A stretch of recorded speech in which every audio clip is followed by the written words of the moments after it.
爸，我知道你是个好兵。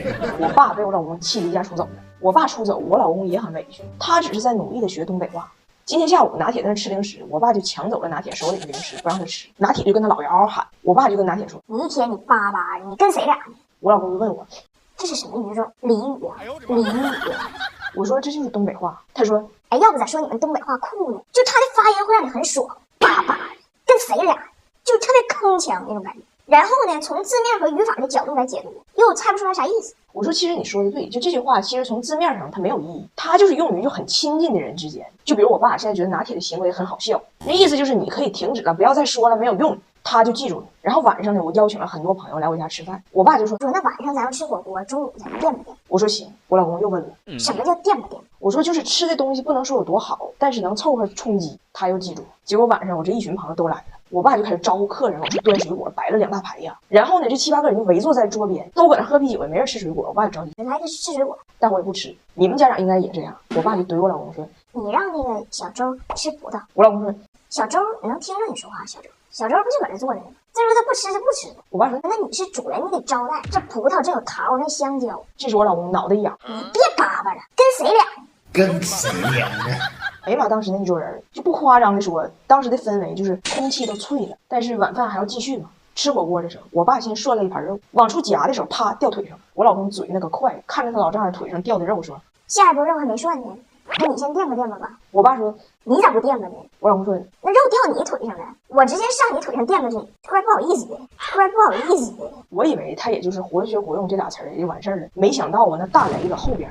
那火锅的肉呢，我们点的是外卖，然后这送来的牛肉呢，看着挺多，一整盒，实际上顶上就3片牛肉，底下全大白菜。我爸就说：“你看你非得点外卖，非得点外卖，那老贵，这几片牛肉啊！现在的外卖老板那都不是好饼。”我老公说：“主食咱点的是宽粉，哪有饼？”我爸说：“好饼，好饼就是好人，人就是饼，饼就是人。”过了一会儿，大伙儿都已经开始喝多了，我就跟我老公说：“我说你刚才呀，跟那老丈人俩说什么别叭叭了，跟谁俩呢？还让人垫吧垫吧，这些都非常不礼貌。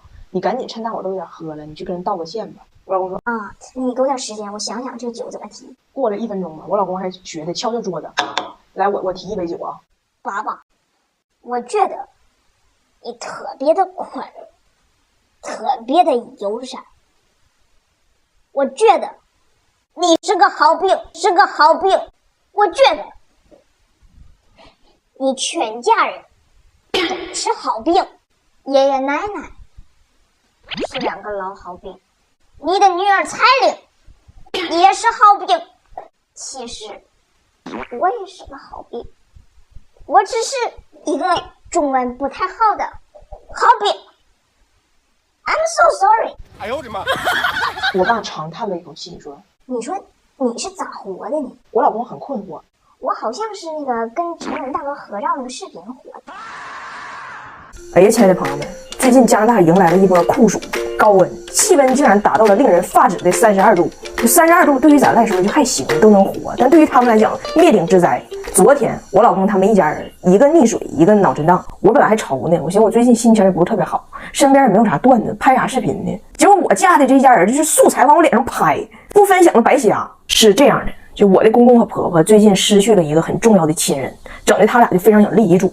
你别看他家条件一般，就他家住这房子，这个房贷老两口子还到75岁。但是俗话说得好啊，这个经济纠纷和有没有钱没有关系。豪门恩怨多，股份豪宅和豪车，寒门不消停，二手裤衩高压锅嘛。那划分的那个细致啊，给我都整震惊了。你不知道的以为硅谷都他家的，洗衣机给我大姑子，烘干机给我小姑子，电视机和厨房用品给俺家。哎妈，我一看给俺家全中国产的，到时候真有点啥事儿，我俩还得飞到加拿大去领取留给我们的义乌产的擀面杖。义乌产的擀面杖。结果他俩去立遗嘱的那天，还没等出屋呢，出事儿了。我有2个小姑子，在这里我就区分他们为大姑子和小姑子。那天呢，是我的小姑子第一天到这个新的地方来工作，第一天刚上班，她单位就给我婆婆打电话说你女儿脑震荡进医院了。我小姑子这份新工作呢，她的 title 很好听，是一个什么什么福利院的执行督察，但实际上呢，就是看管一屋子这个智力缺陷人员。平时吧，这屋人也是就是挺静默的一屋人，可以控制得住。就最近可能是太热了，而且他们很多地方室内都没有风扇和空调，就燃起了他们内心的一股聒噪。然后这其中呢，就有一个病人是个拳击爱好者。我小姑进屋的时候呢，人家给介绍这是我们的新的工作人员，完这人就躲在了墙角后边，拿大拳击套等着呢。我可怜的小姑子刚进屋，还跟大家来了一个友好的开场白。大家被这该死的酷暑击中了吗？结果转角遇到爱了，正往屋走呢，一个大拳击手套，梆一个电炮，当场晕厥了，直接送医院了，脑震荡。当初他选这工作的时候还跟我说找这工作呀，就是图个清静，图个清静。然后啊，我都不白话你，当天下午同一天，我的大姑子溺水了。她这个溺水的原因实在是太不可思议了，就因为天热嘛。你知道那种儿童游泳池不？儿童游泳池充气儿的。我老公寻思天热，让我女儿玩水解暑，就把这个充起气儿放院里了。那个水充满啊，就到咱膝盖以上，都没有东北澡堂子水深。然后呢，我的大姑子也觉得太热了，也上这里来泡着降温去了。泡觉得挺爽，还拿了一瓶冰镇啤酒。结果喝完这啤酒呢，过度放松了，在里头睡着了，睡就出溜进去了。然后我女儿跑院里一看，喊她爸说：“爸，你看我姑自己在那憋气儿憋这么长时间，怎么吐泡呢？”然后我老公跑院里把她妹妹给拎出来了。好在我老公会溺水人员的现场营救啊，就是为什么呢？是说到这儿也是很神奇，就他以前打过一份工，这是世界上最孤独的工。就他以前在奥林匹克游泳运动员训练的场馆穿过马甲当救生员，当了6个月，都做出腰托了，没下过水。给奥运游泳冠军当这个泳池救生员，这是一个多么讽刺的工作。这个工作摸鱼容易，摸人难呢。那现在是时候展示真正的技能了，他就把他妹妹捞出来救过来了。然后我就听我婆婆给我讲这一天之内发生了多少抓马的事儿啊！但说实话，我怎么就很难由衷的表达我的慰问和关怀呢？我的真实感受就是，他们咋活得这么费劲呢？就是那话咋说的呢？我真的双 Q。然后我就问我说：“那你俩这遗嘱最后立没立呀？那你家擀面杖我可正经挺惦记的，别到时候因为争这个打起来。”我婆婆说：“啊，那最后我们没立，我们后来想了，可能我们当时就想多了，死亡其实离我们还是很遥远的。我当时就想，看你怎么活吧，在你家忽远忽近这个事儿。”我婆婆的全家在加拿大集体中暑，情况不容乐观。我说咋的了呢？一问说加拿大今年夏天太热了，气温达到了26度，全家人暑中的五花八门。我的公公布莱恩热的好几天不能排尿，就是太阳能让他实现了零排放，不能上班了。我的大姑子玛丽莎被热的内分泌完全紊乱，大姨妈已经持续了19天不走。现在情况最乐观的是小姑子妮蔻，但是也已经请假1个礼拜不能上班了。现在他们那一片很惨呢，就是很多养老用的老人房门口的小牌子一个接一个的立了起来，就写着此房出售，因为很多老人都没挺过去。也就是说，这个街区一到夏天，3伏和3七不一定谁先来，不一定谁先来。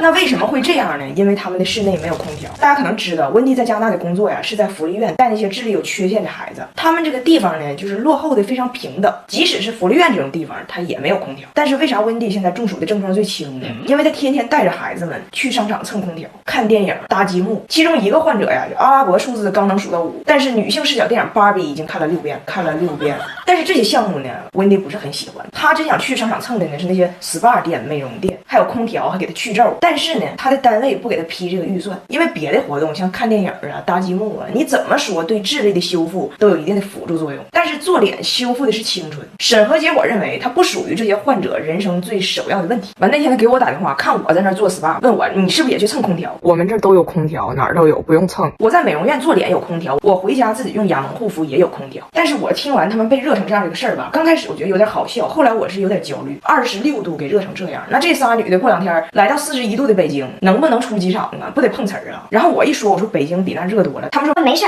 不可能有我们这热。大胖姐为了佐证中国有多热，给他们看了很多短视频，就咱们可能也刷着过，大马路上摊鸡蛋，车前盖上煎五花。看完之后问他妈你怎么想？温蒂说：“哎妈，中国人挺饿的，怎么搁哪不做饭呢？”所以他们现在就根本就不能想象我们这儿能有多热，非常嚣张，要这个周游华夏，要去的省份多达20大几，覆盖了中国大半壁江山。但是因为咱们这个景点啊太多了，记得稍微有点杂，跟我说要去云南看兵马俑，去内蒙古看大熊猫，去海南岛看壮观黄河，去哈尔滨看乐山大佛，就是这么一个路线。还告诉我说这次预算开的挺高，大概准备了就8000到1万的人民币，问我这些地方是不是都能玩好。我说你们仨就是拖这个活着费劲的体质，非整那个特种兵式旅游，最后你们换景点基本就得靠全国各大医院转院。